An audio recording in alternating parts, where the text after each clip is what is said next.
序章、共感と問題提起。皆さん、こんにちは。そして、もしかしたら今少しだけ心が重くなっている方もいるかもしれません。あなたは、こんな経験はありませんか？数週間前に予約した旅行や楽しみにしていた友人との食事会カレンダーに印をつけた瞬間は、胸が高鳴るほどの期待感でいっぱいだったはずなのに、いざその日が近づくとまるで体に鉛が入ったかのように気分が沈んでいく。なんでだろう。こんな風に感じるのは自分だけなのだろうか。楽しいはずの予定なのになぜか憂鬱になるこの矛盾した感情は、決してあなたのわがままでも気まぐれでもありません。これは、現代社会を生きる繊細で知的な人々に共通して見られる非常に興味深い心理現象なのです。私たちはこの現象を単なる気分で片付けるのではなく、脳科学、心理学、そして社会学といった多角的な視点からそのメカニズムを徹底的に解き明かしていきます。この動画を最後までご覧いただければ、あなたはなぜ自分がそう感じるのかという納得の答えを得られるだけでなく、その繊細な感性を自己防衛の力に変えるための具体的な対処法まで見つけることができるでしょう。さ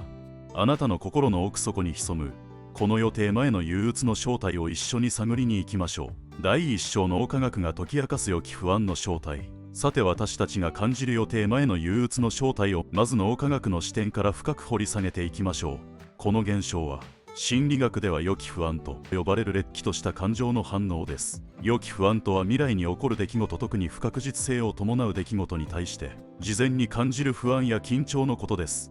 楽しいはずの遊びの予定が憂鬱に変わるのは、私たちの脳がその予定を楽しい出来事としてではなく、予測不能なリスクとして処理し始めるからです。この不安の発生源として脳内で重要な役割を果たすのが感情の中枢である扁桃体と思考や計画を司る前頭前野です。繊細な気質を持つ人、あるいは日頃から多くの情報を処理している人の脳では扁桃体が非常に敏感に反応します。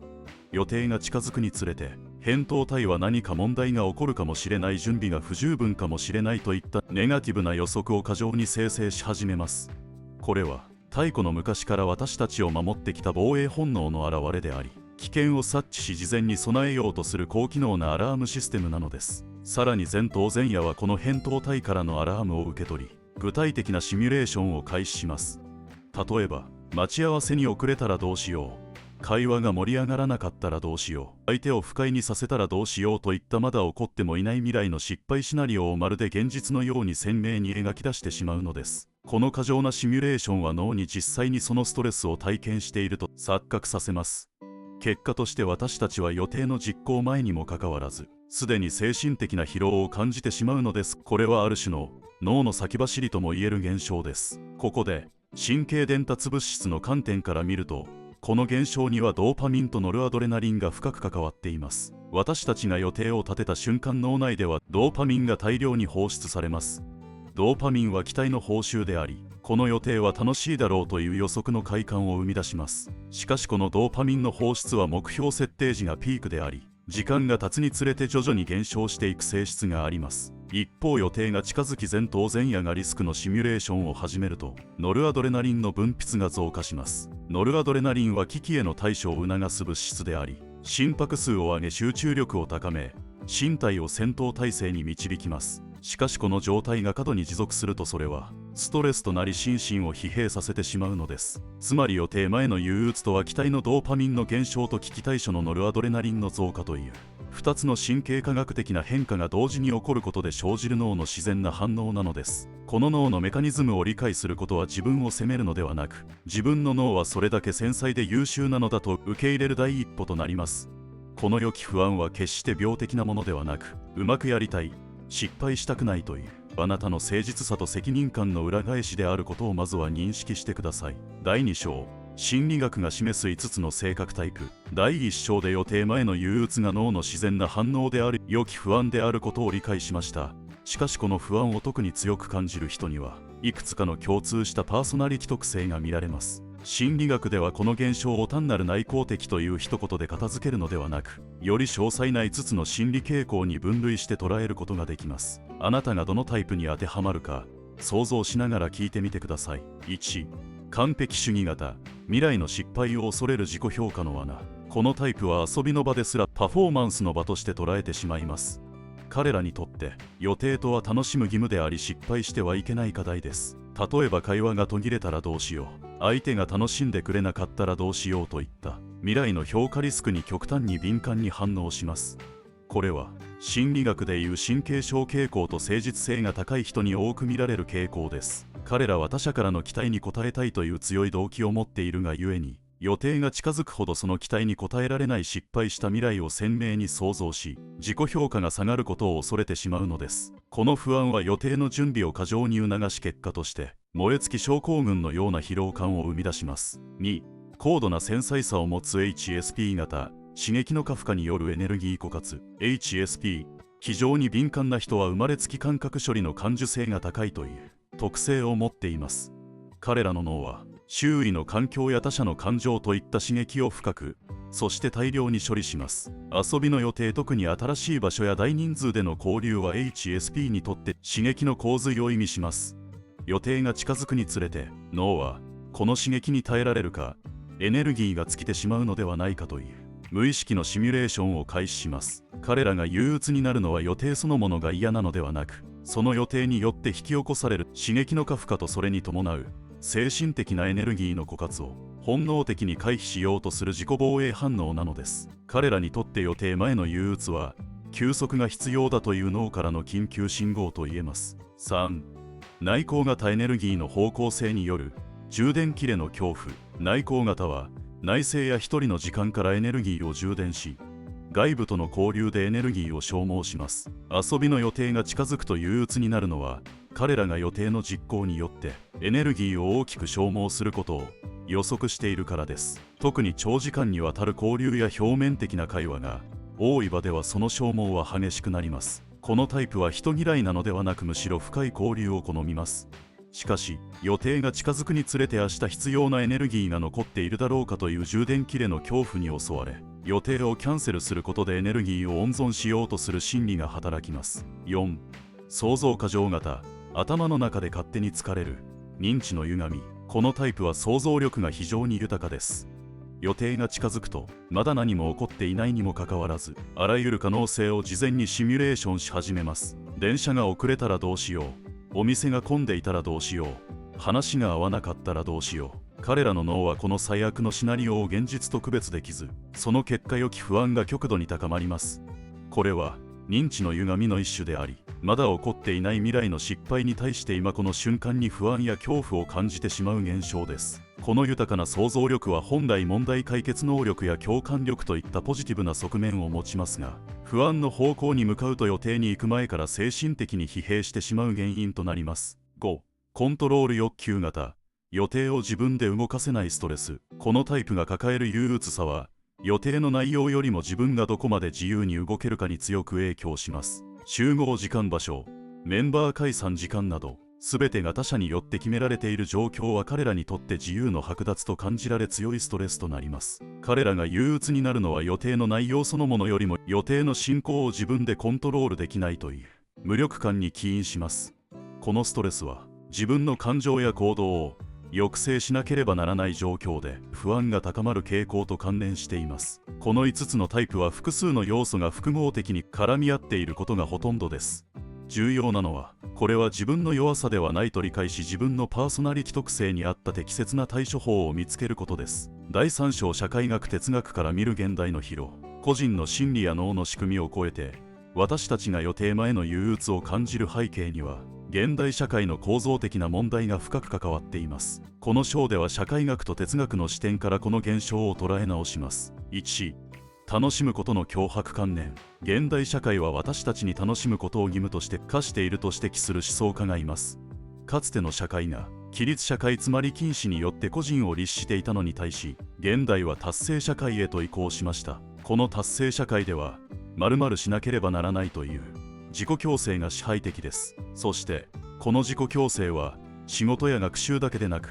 余暇にまで及びます。私たちは SNS などで他者の充実した人生のハイライトを常に目にしています。その結果、せっかくの休みだから最大限に楽しまなければならない、この予定をキャンセルするのは人生の機会損失だといった楽しむことの強迫観念にとらわれてしまうのです。この強迫観念は遊びの予定をリラックスのための時間ではなく、成功裏に達成すべきプロジェクトに変えてしまいます。予定が近づくにつれて感じる憂鬱は、この楽しむ義務という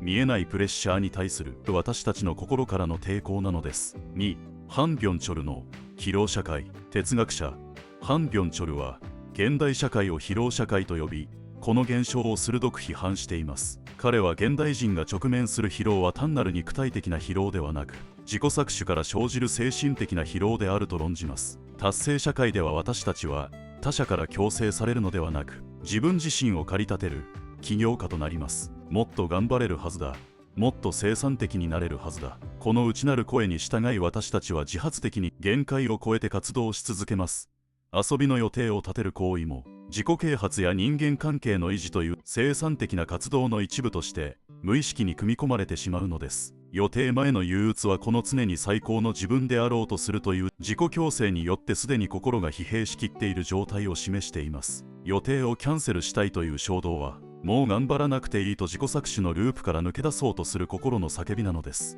3、予定の透明性と情報型。さらに現代の予定は透明性が高すぎるという問題があります。私たちは予定の場所を事前にインターネットで検索し、レビューを読み、メニューをチェックし、参加者の SNS を覗き見ることができます。この情報型は不安を増幅させます。すべてが事前に見えすぎることで、サプライズや不確実性という本来遊びが持つべき開放感が失われてしまいます。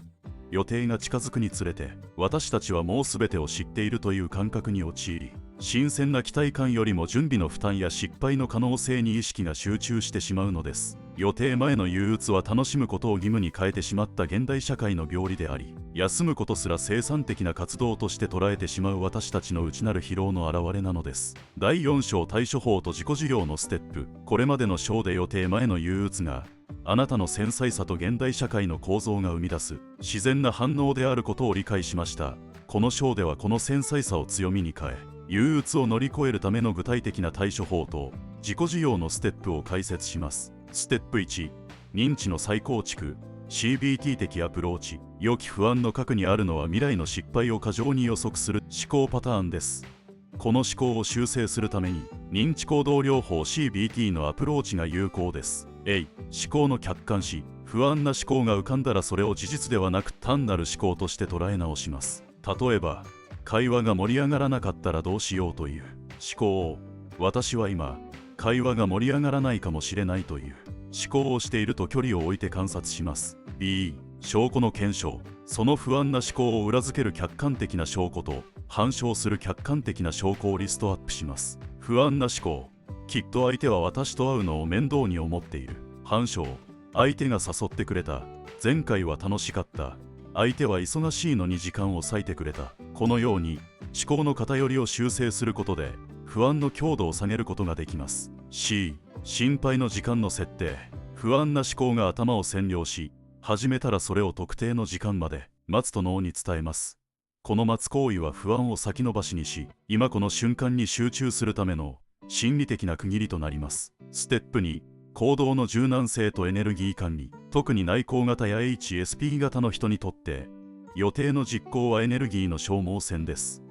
予定の分解と視覚化。予定全体を細かく分解し、タスクリストとして視覚化します。集合場所までのルート、持ち物会話の話題など不確実な要素を減らすこと、脳の不安予測回路を沈静化させることができます。逃げ道の確保。予定の途中でいつでも帰れるという裁量を確保しておくことが重要です。事前に少し早めに失礼するかもしれないと伝えておく、あるいは途中で一人になる時間を作るといったプラン B を用意することで心理的な安全性が高まります。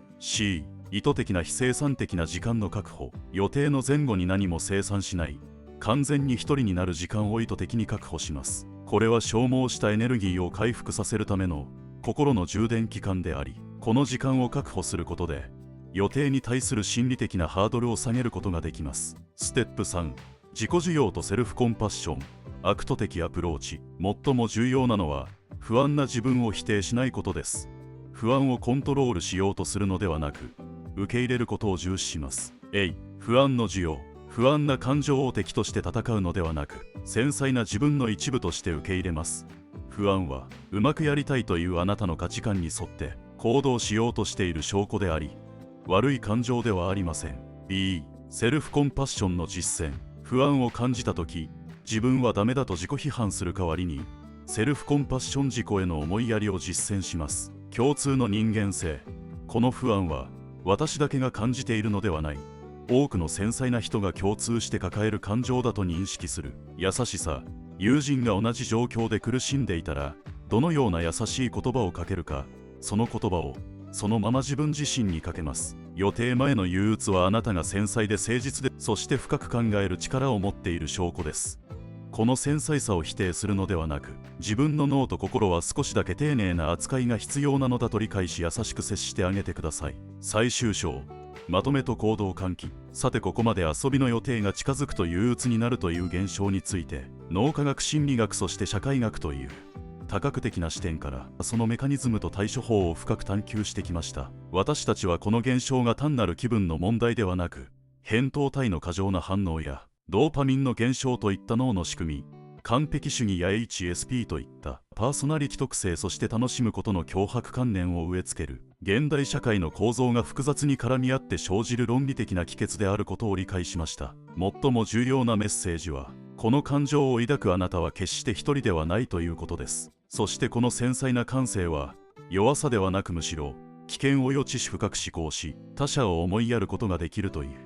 あなたの類稀なる才能なのです。今日私たちが学んだ対処法をぜひ一つでも試してみてください。思考を客観視し、予定を細かく分解し、そして何よりも不安を感じる自分自身に優しく接してあげてください。遊びには成果なんていらない。完璧じゃなくても大丈夫。そう自分に許可を出してあげてください。あなたの人生は誰かに評価されるためのものではなく、あなた自身が味わうためのものです。この動画があなたが自分自身の繊細さと優しさを再認識し、憂鬱な感情とうまく付き合っていくための一助となれば、これほど嬉しいことはありません。ご視聴いただき本当にありがとうございました。もしこの動画が少しでも役に立ったと感じたら、ぜひ高評価とチャンネル登録をお願いします。そしてコメント欄であなたがどのタイプに当てはまるか、あるいはあなたが実践している独自の対処法などを教えていただけると嬉しいです。あなたの経験が同じ悩みを抱える誰かの光になるかもしれません。それではまた次の動画でお会いしましょう。